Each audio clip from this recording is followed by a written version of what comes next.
이사야 6장은 하나님의 거룩함과 구원의 사명에 대한 내용입니다.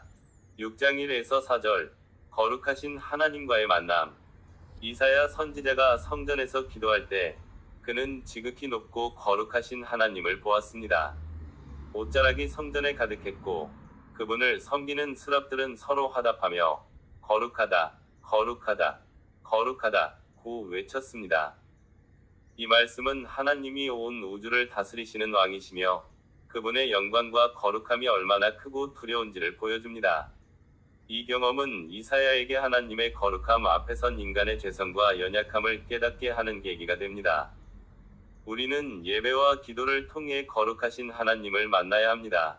그분의 영광을 경험할 때 우리는 우리 자신의 죄를 회개하고 하나님의 주권 아래 순종하는 삶을 살 수 있습니다.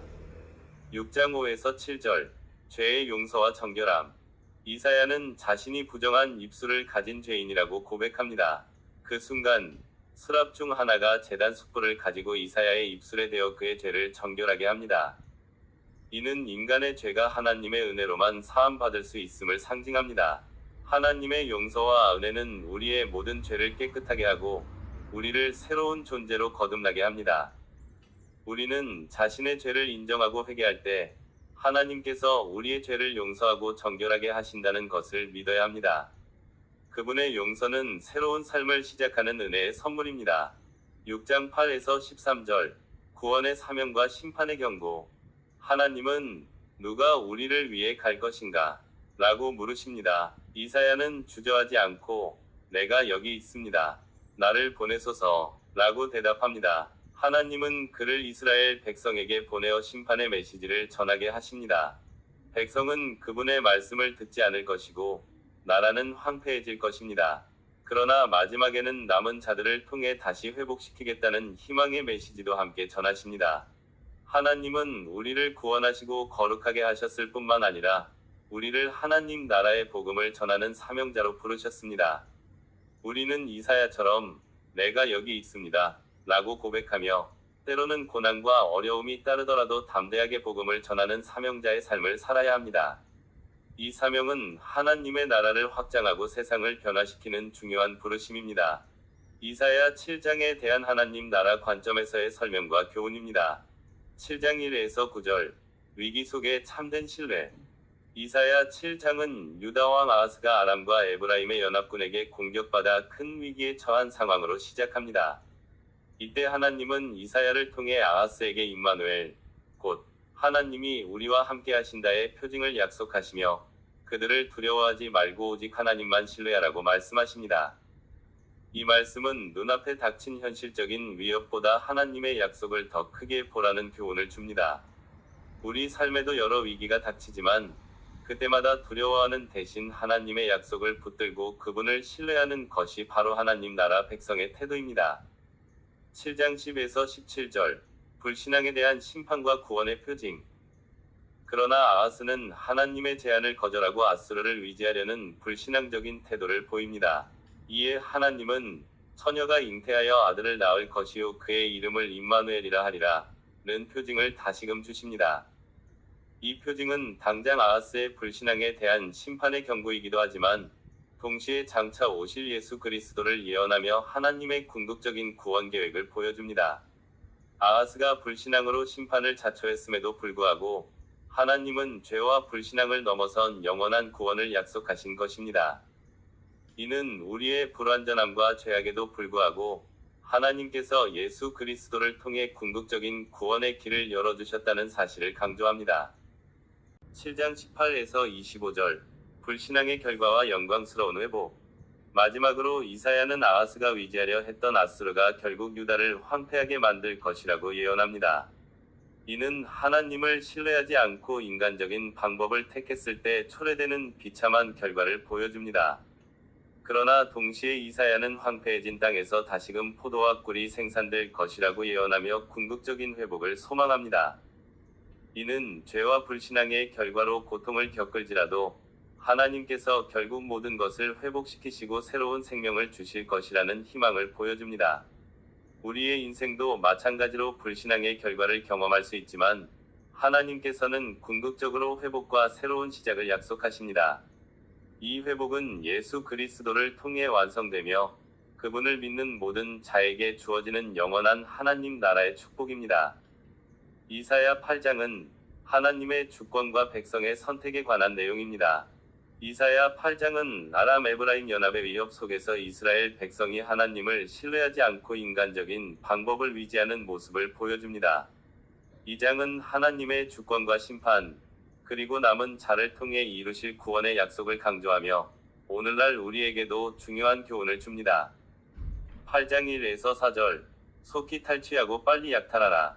하나님은 이사야에게 마헬살랄 하스바스 라는 상징적인 이름의 아들을 낳게 하십니다. 이 이름은 속히 탈취하고 빨리 약탈하라 는 뜻으로 아수르 왕이 다메섹과 사마리아의 재물을 약탈하게 될 것임을 예언합니다. 이는 하나님께서 당신의 백성을 위협하는 나라들을 심판하시겠다는 강력한 위지의 표현입니다. 하나님 나라의 관점에서 볼 때 세상의 권력은 결국 하나님의 통치 아래에 있음을 보여줍니다. 백성이 하나님의 언약을 잊고 우상을 숭배할 때 하나님은 이방 나라를 통해 당신의 공의를 실현하십니다. 우리는 세상의 힘에 의존하지 않고 역사를 주관하시는 하나님의 주권을 온전히 신뢰해야 합니다. 눈앞의 위협 앞에서 두려워하지 않고 하나님의 구원을 바라보는 믿음이 필요합니다. 8장 5에서 10절, 아수르의 침략과 하나님의 보호. 하나님은 이사야 7장에서 잔잔히 흐르는 실로아 물을 버리고 르신과 르말리아의 아들을 기뻐하는 백성을 책망하십니다. 실로아 물은 예루살렘 성 안으로 흐르는 깨끗한 물로서 하나님의 보호와 평화를 상징합니다. 백성은 하나님의 보호 대신 세상의 힘을 위지했고 그 결과 아수르의 강한 물결 곧 유브라데 강이 온 땅을 덮칠 것이라는 심판을 받게 됩니다. 그러나 10절에서 너희는 함께 계획하라 그러나 이루지 못하리라 라고 말씀하시며 하나님을 대적하는 모든 계획은 실패할 것이고 하나님께서 당신의 백성 중에 함께 계심을 선포하십니다. 하나님을 떠나 세상의 안정과 평화를 추구할 때 우리는 더 큰 위협에 노출됩니다. 그러나 하나님께서는 당신의 백성이 아무리 실패하고 넘어져도 끝까지 그들을 보호하시고 구원하시는 신실한 분이십니다. 8장 11에서 15절, 거룩한 두려움과 심판의 경고. 하나님은 이사야에게 이 백성이 그들의 길이 험악하다 할지라도 너희는 그들의 길을 본받지 말라고 명령하십니다. 이스라엘 백성은 하나님이 아닌 사람을 두려워하고 세상의 동향에 따라 행했습니다. 그러나 하나님은 오직 당신만을 거룩하게 여기고 두려워하라고 말씀하십니다. 주님을 두려워할 때 그분은 백성에게 피할 성소가 되시지만 그분을 거역하는 자들에게는 걸림돌과 덫이 되실 것입니다. 이는 구원과 심판이 모두 하나님께 달려 있음을 명확히 보여줍니다. 우리는 사람의 눈치를 보거나 세상의 유행을 따르기보다 오직 하나님만을 경외해야 합니다. 하나님을 경외하는 것이 진정한 지혜이며 모든 위협 속에서 안전한 피난처가 됨을 기억해야 합니다. 8장 16에서 22절, 말씀을 묻고 봉인하며 기다림. 이사야는 하나님의 말씀을 기록하고 제자들에게 봉인하라고 명령받습니다. 이는 백성이 말씀을 거부했기 때문에 그 말씀이 잠시 숨겨져 있다가 하나님의 때에 다시 드러날 것임을 의미합니다. 이사야는 나는 야훼를 기다리리라 고 고백하며 하나님께서 당신의 얼굴을 숨기셨지만 언젠가 다시 나타나실 것을 소망합니다. 백성이 하나님을 버리고 점쟁이와 속삭이는 자들을 찾을 때 그들은 결국 어둡고 절망적인 상황에 빠지게 될 것입니다. 우리는 하나님의 말씀이 이해되지 않거나 당장의 위로가 되지 않을 때에도 그 말씀을 붙들고 인내하며 기다려야 합니다. 세상의 온갖 유혹과 거짓된 지혜에 빠지지 않고 오직 하나님의 말씀을 신뢰하는 믿음이 필요합니다. 이사야의 고백처럼 우리는 소망을 가지고 하나님을 기다리는 자가 되어야 합니다.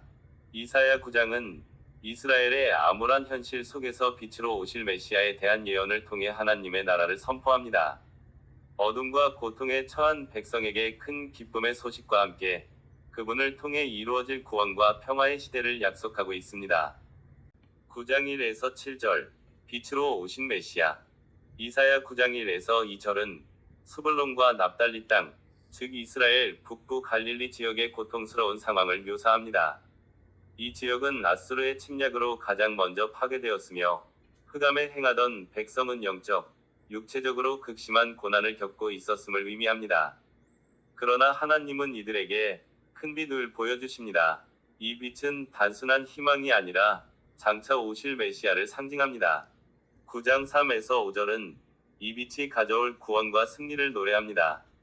아수르의 멍에와 압제를 부러뜨리시고 전쟁의 도구들을 불사르시는 모습은 하나님의 완전한 승리를 보여줍니다. 이 구원은 이스라엘의 군사적 힘이 아닌 오직 하나님의 능력으로 이루어질 것임을 강조합니다.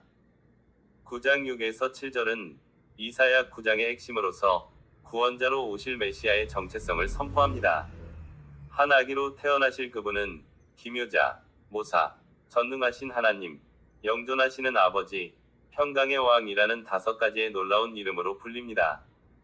이는 그분이 단순한 인간 왕이 아니라 신적인 권능과 속성을 지닌 분임을 명확히 보여줍니다.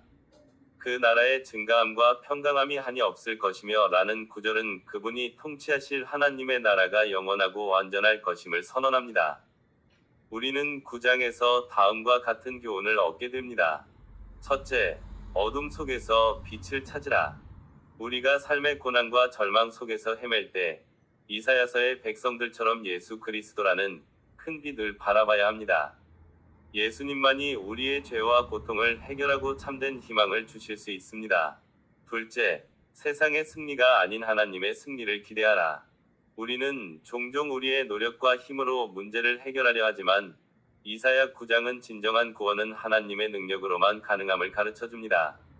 우리의 싸움은 혈과 육에 대한 것이 아니라 하나님의 통치하심을 믿고 의지하는 것입니다. 셋째, 예수 그리스도의 정체성을 온전히 믿고 따르라. 예수님은 단순히 훌륭한 스승이 아니라 전능하신 하나님이십니다. 그분의 신성과 왕 되심을 온전히 인정할 때 우리는 그분의 통치 아래 있는 하나님의 나라의 백성으로서 진정한 평강을 누릴 수 있습니다. 이사야 9장 8에서 12절은 교만한 이스라엘에 대한 경고에 대한 내용입니다. 9장 8에서 12절은 북이스라엘의 교만과 불순종을 질책하는 내용입니다. 하나님은 그들에게 심판의 메시지를 보내셨음에도 불구하고 그들은 회개하지 않고 오히려 벽돌이 무너졌으나 우리는 다듬은 돌로 쌓고 뽕나무들이 찍혔으나 우리는 백향목으로 그것을 대신하리라 라고 말하며 스스로의 힘으로 재건하려 합니다. 이는 하나님을 의지하기보다 자신들의 능력을 과신하며 교만에 빠진 이스라엘의 모습을 보여줍니다. 그 결과 하나님은 그들을 멸망시키실 수밖에 없음을 경고하십니다. 교훈입니다. 첫째, 하나님 앞에 겸손하라.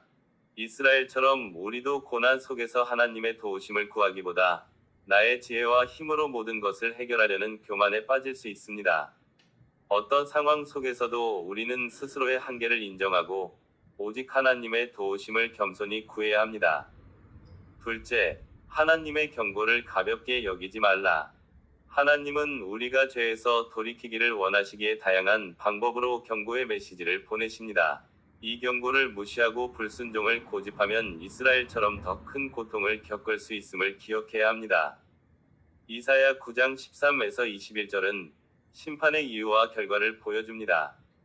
13에서 21절은 이스라엘이 왜 심판을 받을 수밖에 없었는지 그 이유를 설명하고 심판의 결과를 구체적으로 묘사합니다. 그들의 죄악은 하나님께 돌이키지 않는 불순종과 교만 때문입니다. 머리와 꼬리, 종려나무 가지와 갈대는 사회의 지도층과 낮은 계층 모두가 죄악에 물들었음을 상징합니다. 또한 거짓을 말하는 선지자는 백성을 올바른 길로 인도하지 않고 거짓된 가르침으로 죄악을 조장하는 종교 지도자들의 타락을 보여줍니다. 결국 이스라엘은 내정과 기근으로 인해 스스로 파멸하게 됩니다. 교훈입니다. 첫째, 하나님께로 돌이키는 회개만이 살 길이다. 이사야 9장은 우리의 죄의 근원이 하나님께로부터 멀어진 불순종과 교만임을 분명히 보여줍니다. 심판을 피하고 하나님의 통치 아래 살기 위해서는 우리의 죄를 철저히 회개하고 하나님께로 돌아와야 합니다. 둘째, 진리를 분별하는 지혜를 구하라. 거짓된 가르침에 미혹되지 않도록 하나님의 말씀 위에 굳건히 서야 합니다. 영적인 분별력을 기르고 참된 진리를 전하는 공동체 안에서 바른 믿음을 지켜나가야 합니다. 이사야 10장은 하나님의 주권과 공의를 보여줍니다. 이사야 10장은 크게 세 단락으로 나눌 수 있으며 각 단락은 하나님의 주권과 공의가 어떻게 나타나는지 보여줍니다. 핵심은 하나님이 온 세상의 역사를 주관하시며 인간의 교만과 죄악은 반드시 심판받지만 남은 자를 통해 구원을 이루신다는 것입니다. 10장 1에서 4절은 불의한 통치자에 대한 심판을 보여줍니다. 이 단락은 정의를 왜곡하고 약자를 착취하는 유다의 지도자들에게 경고합니다. 그들은 의도적으로 불공정한 법을 만들고 가난한 자들의 권리를 빼앗았습니다. 이러한 행위는 하나님의 공의의 정면으로 도전하는 것입니다. 하나님 나라는 정의와 공의가 실현되는 곳입니다. 그러나 이스라엘의 지도자들은 하나님의 통치를 거부하고 자신들의 탐욕을 채우는 데 집중했습니다. 이들의 행위는 하나님 나라의 가치를 훼손하는 것이며 그 결과 하나님의 준엄한 심판을 피할 수 없게 됩니다. 우리도 종종 개인적인 이익을 위해 타인의 권리를 무시하거나 불공정한 태도를 취할 수 있습니다. 하나님 나라의 백성으로서 우리는 사회의 정의를 위해 목소리를 내고 약자의 편에 서야 합니다. 개인의 삶과 공동체 속에서 공의를 실천하는 것이 곧 하나님 나라를 살아가는 모습입니다. 이사야 10장 5에서 19절은 아수르를 통한 심판과 그들의 교만에 대한 심판을 보여줍니다. 이 단락은 아수르가 하나님의 심판의 도구로 사용되지만 그들 또한 자신의 힘을 과신하는 교만으로 인해 심판받게 될 것을 예언합니다. 아수르는 스스로의 능력으로 유다를 정복했다고 생각했지만 이는 모두 하나님의 계획 아래 있었습니다. 하나님은 아수르라는 이방 국가를 막대기와 몽둥이로 사용하여 당신의 백성을 징계하십니다. 이는 온 세상을 다스리시는 하나님의 절대적인 주권을 보여줍니다. 그러나 아수르는 자신들이 하나님의 도구임을 깨닫지 못하고 오히려 그들의 힘과 교만을 자랑했습니다. 하나님은 교만한 아수르의 마음을 아시고 그들을 심판하십니다. 우리에게 주어진 성공이나 능력은 하나님의 도구일 수 있습니다. 우리는 우리의 성공을 자랑하거나 교만해서는 안 됩니다. 오히려 모든 것이 하나님의 은혜임을 고백하며 겸손한 태도를 유지해야 합니다. 또한 우리가 겪는 어려움 속에서도 하나님의 더 큰 뜻이 있을 수 있음을 기억하고 그분의 주권을 신뢰해야 합니다. 이사야 10장 20에서 34절은 남은 자에 대한 약속과 위로를 보여줍니다. 이 단락은 심판 이후에 남게 될 소수의 남은 자에 대한 하나님의 위로와 회복의 약속을 담고 있습니다. 이들은 더 이상 아수르를 위지하지 않고 오직 이스라엘의 거룩하신 하나님만을 위지하게 될 것입니다. 하나님의 심판은 모든 것을 멸하는 것이 아니라 정결케 하고 구원하기 위한 과정입니다. 심판을 통해 하나님은 참된 믿음을 가진 남은 자를 구별해내십니다. 이들은 하나님과의 관계를 회복하고 궁극적으로 예수 그리스도를 통해 완성될 하나님 나라의 상속자가 됩니다. 이 약속은 멸망 가운데서도 소망을 잃지 않게 합니다. 때로는 신앙의 길에서 고난과 시련을 겪을 수 있습니다. 그러나 하나님께서는 그 속에서 우리를 단련시키시고 더욱 순전한 믿음으로 인도하십니다. 어려운 시기를 겪을 때 낙심하지 말고 오직 하나님만을 위지하며 그분의 약속을 붙잡아야 합니다. 우리는 남은 자로서의 정체성을 기억하고 세상의 유혹을 물리치며 하나님 나라의 가치를 따라 살아가야 합니다. 감사합니다.